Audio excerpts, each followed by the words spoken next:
Hey guys, it's Emma Romano here. I've literally just pulled over on the side of the road. I just want to share this. I know Christmas is coming up next week, and I've been talking to quite a few people at the moment, and they've had a lot of heartbreak this year. People have left them, lovers have left them, whatever it might be. What can happen with heartbreak is this: if to be sad about it is so normal.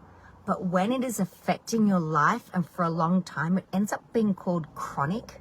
So chronic is long-term suffering. When it's a long-term suffering, everything you've got to think about is a diagnostic tool to show us what's going on within ourselves.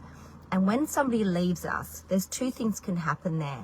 It's actually we give them so much of our future and our thoughts of what our future was. And especially women will give over to somebody thoughts of our future to rescue us and save us.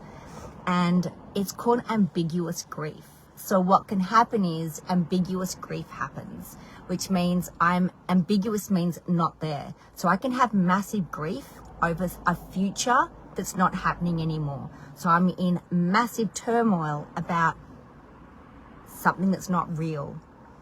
It's true, like it feels very true within us, but it's not real. And the other thing is this, with heartbreak, it shows us how, when we're in long-term heartbreak, it shows us how disconnected we are from our own selves.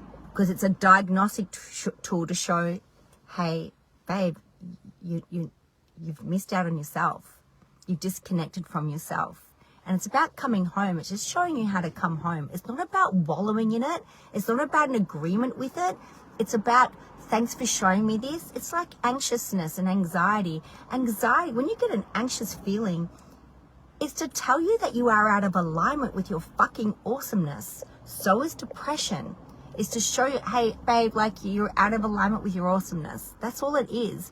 But we get caught up with the idea that we have to be in agreement with the energy of it, and then we stay there and we don't get out of it. We just sit in it.